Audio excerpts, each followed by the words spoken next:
Bonjour mes amis, bienvenue sur Invitation Sidérale. Je suis ravie de vous retrouver pour vous présenter tout d'abord mes meilleurs vœux pour cette nouvelle année et bien sûr pour partager avec vous les nouvelles prévisions, la nouvelle météo des étoiles pour 2024. Donc quelles seront les influences astrologiques principales pendant cette nouvelle année du point de vue du zodiaque sidéral et en particulier du zodiaque babylonien fixe que j'ai utilisé pour tous les calculs dans cette vidéo.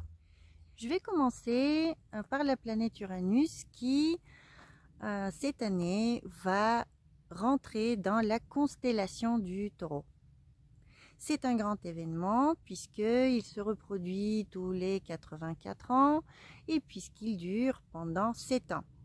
Cela veut dire que dans votre horoscope, le passage de la planète Uranus dans une certaine maison astrologique va durer 7 ans et aura le temps de réformer profondément votre conception intellectuelle, votre compréhension mentale, intellectuelle de ce domaine-là. Il vous apportera des nouvelles idées concernant cette maison astrologique.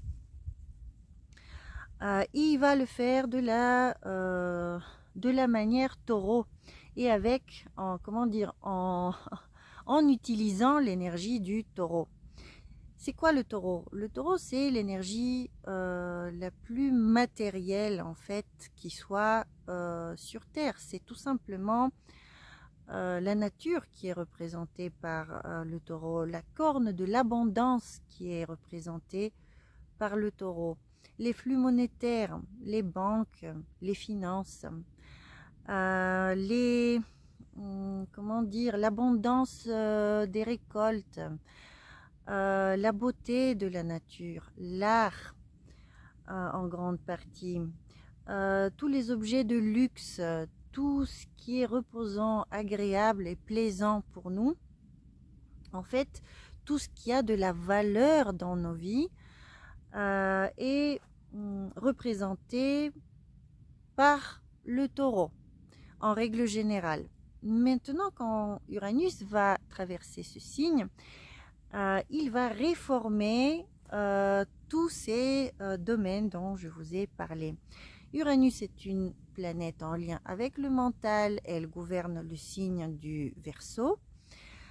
Ceci vient évidemment du système moderne que j'utilise dans mon travail, même si j'utilise surtout les planètes traditionnelles, les méthodes antiques de travail sont prioritaires pour moi, mais j'utilise malgré tout les planètes supérieures puisque tout simplement elles fonctionnent très bien dans notre vie et ceci est évident pour j'allais dire pour tous, bon, en tout cas pour moi c'est évident. Alors, Uranus dans le taureau va du coup réformer le système de la finance. Il va introduire des éléments du Verseau dans le taureau. Ça veut dire la haute technologie dans le domaine de la finance et de l'argent. Ceci est attendu depuis longtemps, même les astrologues anthropicales en ont beaucoup parlé. Il se trouve que dans le système sidéral, bon, tout simplement, les influences astrologiques confirment cette tendance-là. Et nous avons à la fois Saturne qui se trouve dans le Verseau, en ce moment dans la constellation du Verseau, et en même temps Uranus qui gouverne le signe du Verseau qui va entrer dans la constellation du Taureau, donc dans le domaine de l'argent, dans le domaine de l'abondance matérielle et aussi dans le domaine de l'art, dans le domaine du luxe et en général va concerner nos valeurs, les choses auxquelles nous donnons une valeur matérielle en fait, tout simplement le prix de certaines choses. Peut-être que les prix des choses, le prix des choses changera. d'autres choses deviendront peut-être plus chères et plus prisées que maintenant. Bon, ceci se déroule sur 7 ans. Ça veut dire qu'il y a vraiment largement le temps d'expérimenter cette énergie par tous les angles. J'aimerais bien vous donner comme un exemple de l'action de cette énergie la dernière période de passage d'Uranus dans le Taureau, qui est la période entre 1940 et 1947. Or, autrement dit, c'est la période de la Deuxième Guerre mondiale. Et cette période a été accompagnée d'un changement en profondeur du système financier. Cette période a commencé avec des grandes pénuries, avec beaucoup de de difficultés tout simplement de subvenir aux besoins alimentaires et élémentaires des gens, et qui par la suite a donné le désir de créer un nouveau système financier, monétaire, qui serait beaucoup plus équitable et qui serait qui viendrait en aide aux populations qui sont défavorisées, etc. Nous avons vu en 1947 la création du FMI, etc. Comment la petite histoire a tourné par la suite est sans importance. Ce qui nous intéresse ici, c'est le fait que le système financier monétaire a profondément changé pendant ces 7 années. Donc, pour le monde, nous pouvons nous attendre à quelque chose de semblable. Attention, je ne fais pas du copier-coller entre la Deuxième Guerre mondiale et maintenant. Tout le monde parle d'effondrement des marchés, tout le monde parle d'une crise économique majeure. Certes, il y a des prémices de ces choses-là. Certes, quelque chose se répète. Il y a des facteurs astrologiques qui se répètent au niveau de ces deux périodes, mais attention, il ne s'agit absolument pas de faire d'un copier-coller. Et il faut se rappeler quelque chose de très important, parce que, les planètes supérieures sont importantes, mais malgré tout, toutes les planètes qui se trouvent entre le Soleil et Saturne restent prioritaires pour nous, puisqu'elles sont les plus proches de nous et puisque nous pouvons les voir. Et puisqu'au niveau de notre design et de notre psyché humaine, ce sont quand même les planètes les plus importantes. Or, parmi ces planètes, ce qu'il faut observer surtout, ce sont les relations entre Saturne et Jupiter pour juger des grandes périodes et astrologique et dans l'histoire. Vous savez, c'est la fameuse grande conjonction qui détermine beaucoup de choses pour le déroulement des affaires mondiales. Alors, les affaires mondiales d'une part et les affaires pour nous-mêmes dans notre propre vie en particulier. Il faut quand même se rappeler que à la veille de la Deuxième Guerre mondiale a eu lieu la grande conjonction entre Jupiter et Saturne qui, du point de vue du zodiaque sidéral, a eu lieu dans le signe du Bélier. Ce qui n'est pas étonnant pour le début d'une très grande guerre comme la Deuxième Guerre mondiale. Maintenant, en ce qui nous concerne, actuellement, cette grande conjonction entre Jupiter et Saturne s'est produite en 2020 dans le signe sidéral du Capricorne. Elle a donné le début de la crise non seulement du Covid, mais une crise vraiment de restructuration du pouvoir dans le monde, du contrôle en fait qui est exercé dans le monde. Et cette conjonction va traverser différentes phases, différentes périodes, parmi lesquelles certaines sont plus faciles, plus harmonieuses et d'autres plus décisives où il faut trancher et vraiment quelque chose d'important des choix importants vont être faits. Par exemple, 2024 représente un tel passage, en fait, représente un tel moment décisif dans la relation entre Jupiter et Saturne. Ce qui a commencé en 2020, en fait, va arriver à un premier moment de très grande, comment dire, de très grande crise. Vous voyez, nous avons un petit peu l'impression d'être en crise depuis quand même, il y en a eu des guerres et des problèmes, mais disons que en 2024 et en 2025, Saturne et Jupiter vont former un carré entre eux, leur premier carré. En fait, Jupiter va s'éloigner de Saturne puisqu'il est beaucoup plus rapide et il va former un carré avec Saturne. Donc, ce carré va se former entre Saturne et Jupiter à partir du mois de mai cette année. D'ici là, Jupiter est encore en Bélier et donc par signe, il se trouve en sextile avec Saturne. C'est une influence assez bénéfique, plus facile à vivre, il y a une paix quand même relative, même s'il y a des guerres bien évidemment très virulentes à certains endroits en ce moment. Mais disons que ces deux planètes sont plus ou moins en harmonie. Il ne s'agit pas d'une crise encore majeure. La crise majeure entre ces deux planètes arrive avec le premier carré.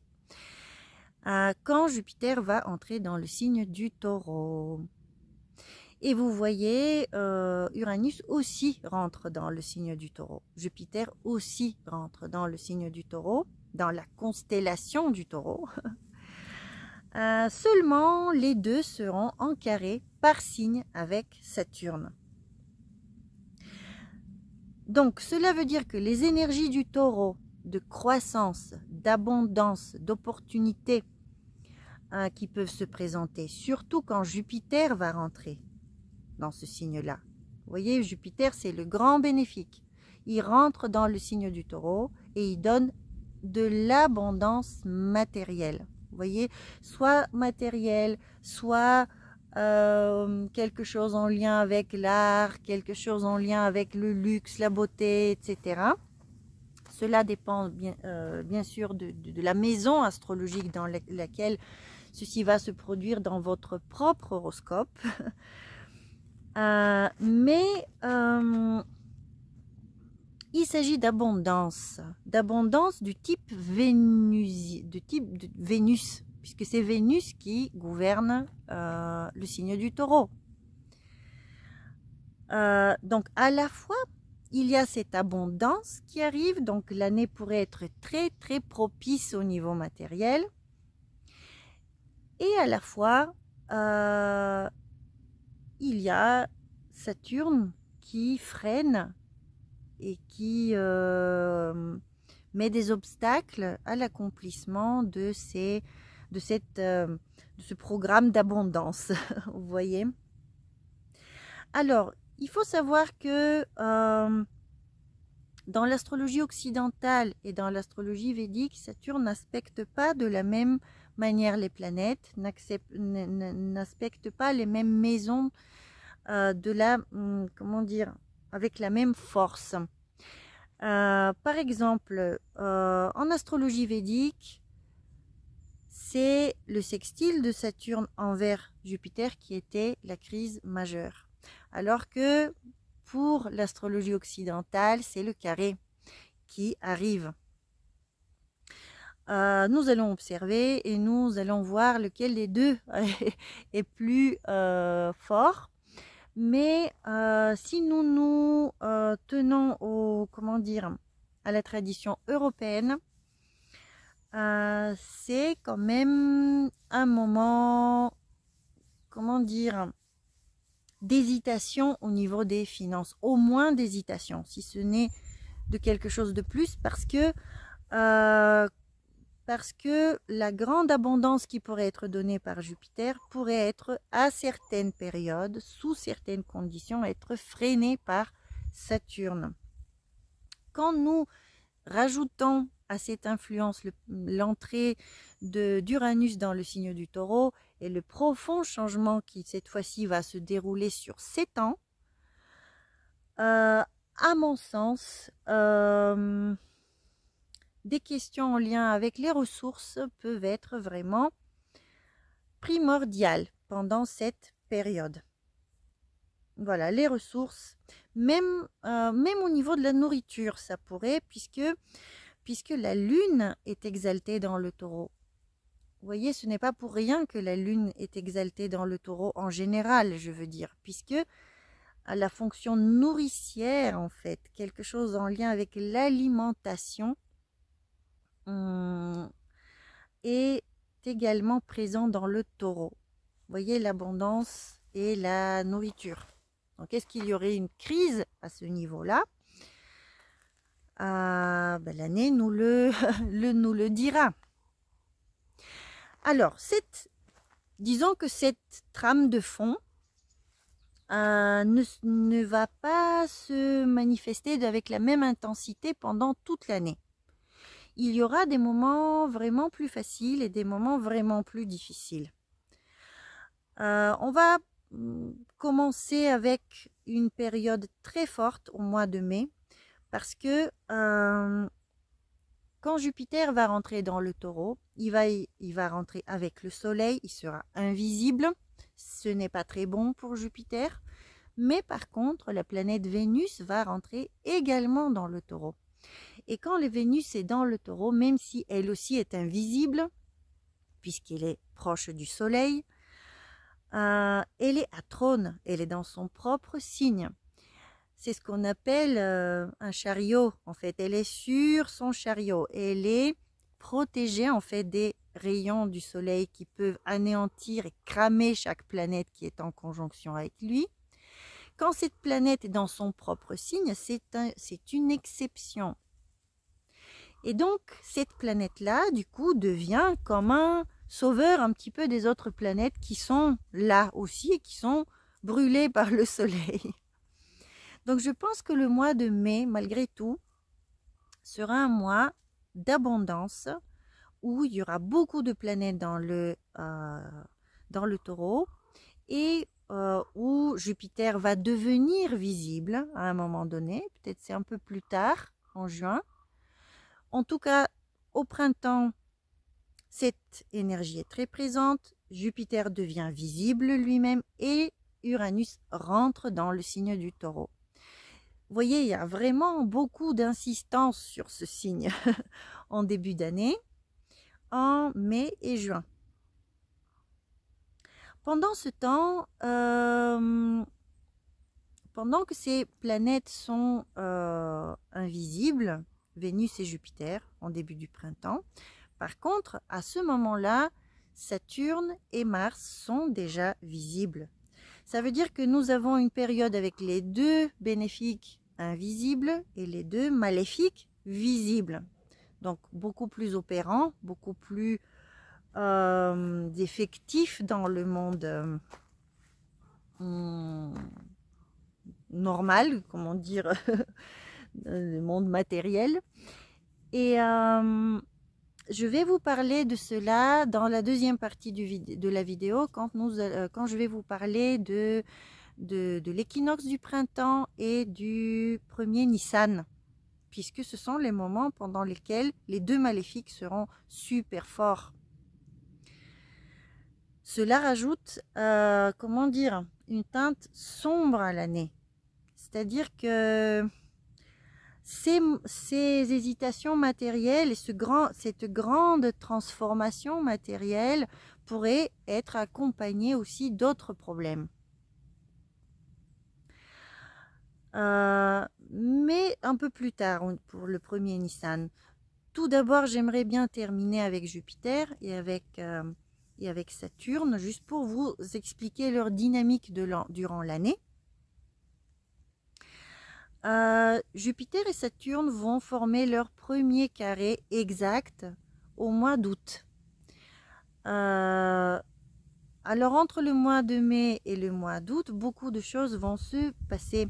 Et notamment pour savoir comment dire, jusqu'où va aller l'abondance de Jupiter, il faut que nous prenions en considération le mouvement de Vénus, la planète qui gouverne le Taureau. Or, Vénus est invisible au tout début, je vous ai dit. Vénus est donc en mai et juin, Vénus est invisible, mais elle est encore dans le signe du Taureau. En tout cas, en mai, elle est dans le signe du Taureau. En juin, elle va passer dans les Gémeaux. Et là, ça va être un peu plus difficile pour Jupiter. Vous voyez, puisque la maîtresse, celle qui rehaussait un petit peu le niveau, elle est partie de son royaume. Et Jupiter, bon, reste invisible un bon moment dans le Taureau. Et dans le Taureau, il n'est pas forcément dans son meilleur signe. Vous voyez, il est bon pour l'abondance matérielle, mais il n'est pas bon pour l'évolution spirituelle. Bon, c'est une grande question philosophique, je sais, l'abondance et, et nos croyances sur l'abondance, etc. Mais disons qu'au niveau de ce que nous disent les Écritures et la tradition, c'est le cas. Jupiter ne se sent pas très bien dans le signe de Vénus. Il n'est pas en lien avec sa vraie nature à lui. Il est dans un lieu hostile. Lui, il s'intéresse à l'élévation spirituelle et Vénus s'intéresse au plaisir. Alors oui, je sais, on va crier, oui, mais le plaisir, oui, mais l'abondance, les croyances, etc. Oui, c'est très à la mode de, comment dire, je vais me taire en fait ici, je vais pas aller dans ces zones-là, c'est trop compliqué en fait pour maintenant. En tout cas, pour juger du bon fonctionnement de Jupiter, il nous faut Vénus en bonne condition. Or, Vénus devient visible au mois de juillet dans le signe du Cancer pour la France, puisque ça ne se fait pas partout au même moment. Elle devient visible dans le signe du Cancer pour la France. Et la deuxième partie du mois de juillet est en effet assez propice aux affaires, comment dire, les affaires, l'argent, gagner de l'argent, passer du bon temps, prendre des vacances, tout ce qui relève de Vénus, de ses plaisirs, de la joie de vivre, etc. À partir du mois d'août, Vénus va rentrer dans le Lion et de là, elle va faire une opposition avec Saturne et en même temps un carré avec Jupiter. Donc nous nous retrouvons avec un grand carré en T, opposition Vénus-Saturne, et les deux qui font carré à Jupiter. Ce n'est pas un très bon moment. Vénus ici, dans le Lion, n'a pas beaucoup de force, et en plus, elle est, comment dire, elle est affligée par Saturne. Donc le mois d'août risque de s'avérer difficile au niveau financier. Il risque de s'avérer difficile au niveau des plaisirs et des vacances, des relations amicales, amoureuses, l'art, etc. Il y aura des obstacles, il y aura des choses qui vont empêcher cette abondance de proliférer vraiment. Puis au mois de septembre, Vénus va passer dans le signe de la Vierge où elle est en chute ou en exil. Elle est en exil. Et ce n'est pas non plus, elle n'a pas non plus toute sa force. Plus tard encore, entre octobre et novembre, Vénus sera dans la balance est là la période de prospérité, bonne période. Vénus va aider et Jupiter va aider aussi Saturne puisqu'elle se trouve dans le signe où Saturne est exalté, la balance. Et puis, de la mi-novembre à la mi-décembre, Vénus sera dans le signe sidéral du Scorpion, dans la constellation du Scorpion. À nouveau, elle est en chute et elle ne soutient pas Jupiter. Donc, en fonction du passage de Vénus dans tous ces états, elle soutient ou ne soutient pas ce Jupiter. J'espère que vous avez compris le principe. Maintenant, vous pouvez transposer cela à vos propres horoscopes et au domaine de vie, la maison astrologique dans laquelle ces influences vont se produire. Donc voilà, quelque chose d'assez contrasté par rapport à cette abondance. D'autant plus que pendant ces différentes phases, un coup, c'est Saturne qui sera rétrograde au tout début, et après, deuxième partie de l'année, c'est Jupiter qui sera rétrograde. Nous n'avons à aucun moment les deux planètes directes avec une activité normale. En plus, Saturne va approcher la deuxième partie du Verseau.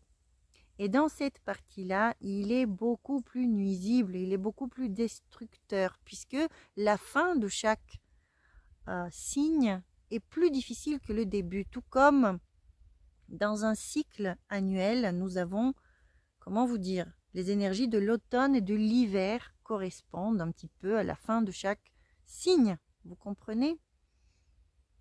Comme une fractale en fait, selon une logique fractale. Et donc, Saturne qui a déjà passé 2023 dans le début du Verseau, il a déjà donné le meilleur de lui-même. Saturne, il est dans un signe qu'il gouverne. Donc, il a donné ses meilleures qualités de construction, de sérieux, de responsabilité, de justice, de persévérance, de patience, de travail, d'effort, d'honnêteté, etc. En 2023. En 2024, il va passer en deuxième partie du Verseau, qui est plus problématique, qui va aussi montrer son côté terminator un peu. Vous voyez, un cycle se termine. Alors, soit il faut terminer les choses que l'on a commencées en 2023, soit certaines relations peuvent se terminer, certains modes de vie peuvent se terminer. En tout cas, Saturne est plus problématique cette année que l'année dernière. Et en même temps, il est en carré avec Jupiter, vous voyez. Donc, il y a des difficultés. Il y a des difficultés, je ne vais pas vous mentir. Cela, je répète, dépend énormément de vos thèmes de naissance. Et quand je dis énormément, ce serait à combien de pourcents? À 80%. Puisque si ces influences tombent dans des maisons inopératives pour vous, où il n'y a pas de planète, où il n'y a rien, il ne se passe rien, ça va passer comme une brise légère. Vous n'allez rien sentir. Par contre, si à ces endroits vous avez des planètes importantes, ou si ça se passe dans les angles, etc., bon, là peut-être vous pouvez avoir aussi des difficultés, des épreuves, des choses qui demandent beaucoup de persévérance, beaucoup de travail, ou alors vous allez obtenir ce que vous voulez obtenir. L'abondance sera là, mais il y aura également des responsabilités qui vous empêchent de profiter de ces gains. Vous voyez, vous pouvez avoir à la fois l'abondance que donne Jupiter en Taureau et à la fois les restrictions que donne Saturne en Verseau. Donc ça dépend vraiment de vos horoscopes. Maintenant, au niveau de l'équinoxe du printemps et du premier Nissan.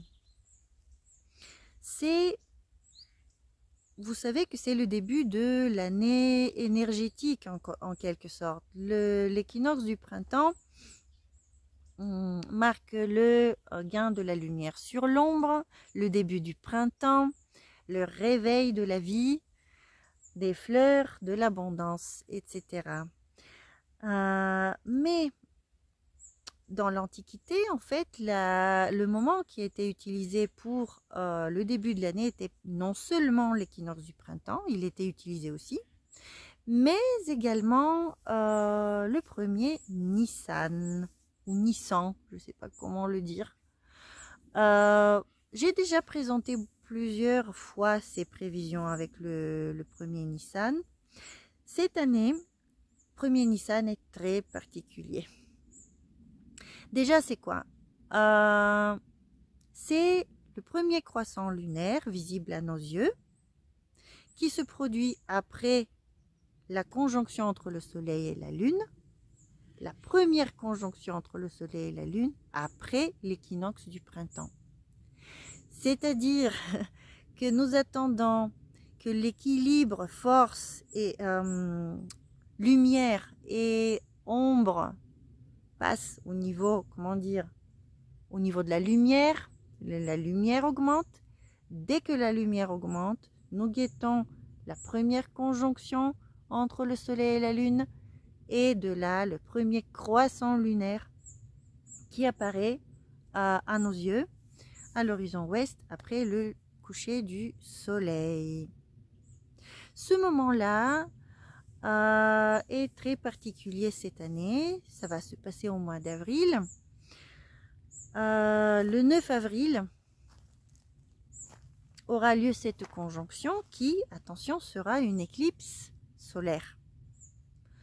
Donc l'année commence avec une éclipse. Cette éclipse va se produire dans les poissons, dans le 25e degré des poissons sidéral, qui est un signe de Jupiter, gouverné par Jupiter. Et vous savez tout ce que je viens de vous dire pour Jupiter de cette année. Donc Jupiter sera très important cette année. Mais en plus, donc la conjonction se produit le 9 avril et c'est une éclipse solaire. Mais en plus, le lendemain, quand il y a lieu le premier Nissan, nous assistons à la conjonction exacte entre Saturne et Mars, les deux maléfiques. Et ceci se produit dans le Verseau. Et dans la deuxième partie du Verseau que je vous ai expliqué, assez difficile. Les deux maléfiques à ces endroits-là ne présagent pas de bonnes choses. En fait, si je dois vraiment rajouter un grand bémol cette année, c'est à cause de ce moment-là. À cause du fait que cette conjonction entre les deux maléfiques arrive à un moment où énergétiquement, c'est très très fort en fait. Ça donne des omens, des présages pour l'année. Voilà, qu'est-ce que cela pourrait signifier? Bon, les maléfiques peuvent tout signifier. Peuvent signifier la guerre, peuvent signifier des épidémies, peuvent signifier des sécheresses, peuvent signifier tout genre de calamités. J'ai pas envie de faire peur, j'ai pas envie d'énumérer toutes les misères que deux maléfiques peuvent donner. Mais bon, c'est ce que ça signifie.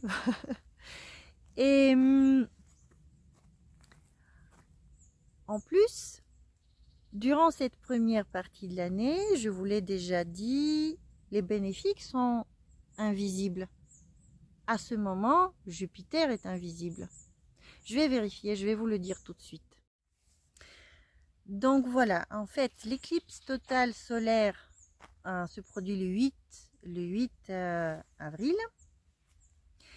La conjonction Saturne et Mars le 10 avril. Dans le 10e, dans le signe du Verseau.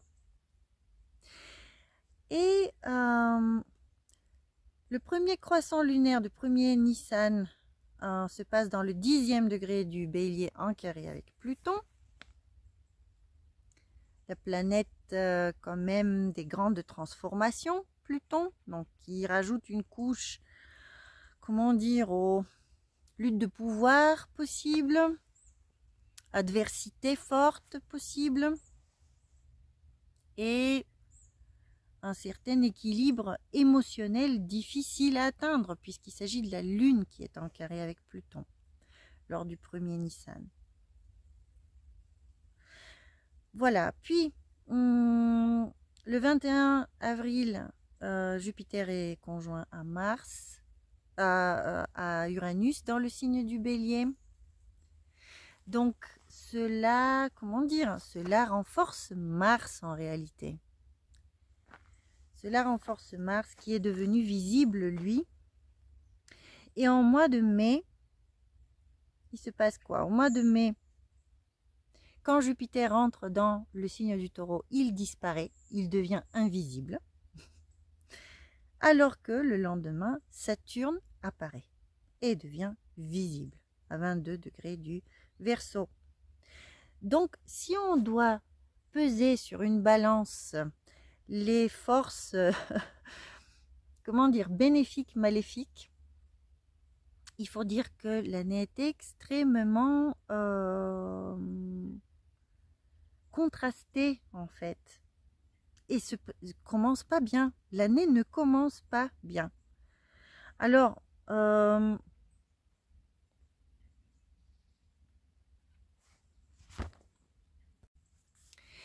il va falloir attendre le mois de juin pour la France où Jupiter devient visible et juillet, deuxième partie de juillet. En gros, voilà, deuxième partie de juillet peut-être la période la plus agréable de l'année. Le mois d'août, difficile comme je vous l'ai dit, etc. Tout ce que je vous ai dit au niveau de Vénus tout à l'heure, quand je vous ai énuméré les signes de Vénus, en fait, peut vous sentir un petit peu de repère pour les influences, pour la puissance de Jupiter et sa capacité à donner du bien, en fait. Et quand je parle de bien, de mal, de bénéfique, de maléfique, bien évidemment, notre réponse à tout cela est extrêmement importante. Mais bénéfique et maléfique, c'est un petit peu comme l'été et l'hiver. Vous voyez, c'est un petit peu comme répondre à une situation où il y a de la neige ou répondre à une situation où il y a beaucoup de soleil. C'est cela que ça veut dire bénéfique et maléfique. Bien évidemment que le tout sert l'évolution.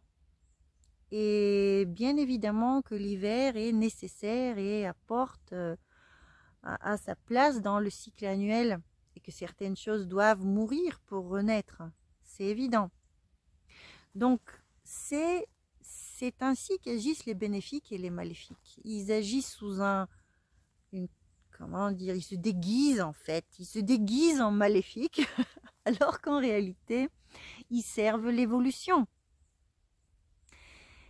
Et à ce moment-là, surtout, si pour vous, il y a des événements difficiles, si dans votre horoscope à vous, quelque chose de ce genre se présente difficile à vivre, c'est à ces moments-là qu'il faut vraiment se rappeler que ces périodes d'évolution sont nécessaires pour faire la place à quelque chose de mieux par la suite.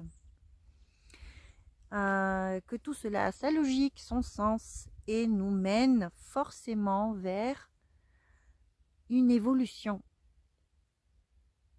Grandir. Voilà. Donc, concrètement, est-ce qu'il y aurait des guerres cette année? Probablement oui. Est-ce qu'il y aurait des crises financières? Oui. Dans quelle mesure? Je suis incapable de vous le dire. Je suis capable de vous dire uniquement pour votre horoscope à vous, dans quelle mesure éventuellement quelque chose peut vous arriver. Après, pour le monde, nous ne vivons pas tous au même endroit. D'un pays à l'autre, il y a vraiment des grandes différences, mais malgré tout, la période dans laquelle nous vivons en tant qu'humanité est difficile. La période, comment dire, la phase la phase planétaire entre Saturne et Jupiter est dans un moment critique, et elle a commencé avec le Covid et avec ce remaniement en fait des structures de pouvoir. Donc c'est malgré tout, je pense, voilà, une période de crise, probablement financière. Probablement cette crise va... En fait, cette crise financière, elle pourrait prendre sa plus grande expression, avoir sa plus grande expression dans 7 ans. Quand Uranus arrivera à la fin du signe du sidéral, la constellation du Taureau, et qu'en même temps, Jupiter et Saturne vont s'opposer l'un à l'autre. Ça équivaut à une pleine lune en fait entre deux planètes. Vous voyez? Et la chose qui a commencé avec la conjonction pendant le Covid en 2020, cet essai d'état absolu en fait qu'on a essayé de nous proposer, de nous imposer, l'expression de ce plan, l'expression ultime de ce plan sera visible c'est en 2030, je crois.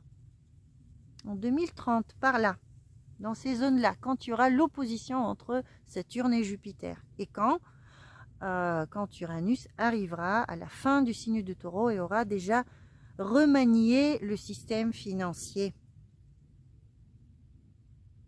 Il est possible que des choses très positives, en fait, arrivent parallèlement au problème.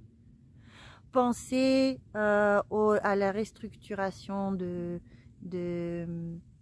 comment dire, pensez aux BRICS, par exemple. Pensez à la sortie du dollar. Pensez dans les transactions internationales. Pensez à la monnaie numérique et tous ces défis en fait par lesquels va passer l'humanité. Mais dans tout cela, il n'y aura pas que du mauvais. Il y aura du mauvais et à la fois il y aura... Jupiter est toujours là. il ne disparaît pas du ciel et nous sommes tout simplement en train de muer. L'humanité mue. Voilà. Comment tout cela va traverser le thème astrologique de chacun et la vie de chacun, cela reste vraiment du cas par cas. Vraiment beaucoup. J'insiste sur cela. C'est à 80% vrai en fait. À 80% ça dépend de votre thème. À mes yeux. Voilà. Donc avec ceci, j'espère vous avoir été utile. J'essaierai de vous mettre en description les dates principales. Pensez à mon Tipeee éventuellement. Je vous prépare des petites surprises et sur Tipeee et ici. Je suis en train de me faire un nouveau studio à la maison. C'est génial. Je pourrai vous faire plus de vidéos, aller plus en détail dans les analyses, les prévisions, vous donner plus de contenu. Et vous pouvez me contacter également à l'adresse mail qui est notée en description. Je vous remercie pour votre écoute, je vous remercie pour votre attention, pour votre soutien, pour votre amitié. Beaucoup parmi vous, aux tipeurs qui ont déjà soutenu la chaîne, merci du fond du cœur. Ça me fait beaucoup du bien, ça m'encourage à continuer la chaîne et je vous dis à bientôt, portez-vous bien.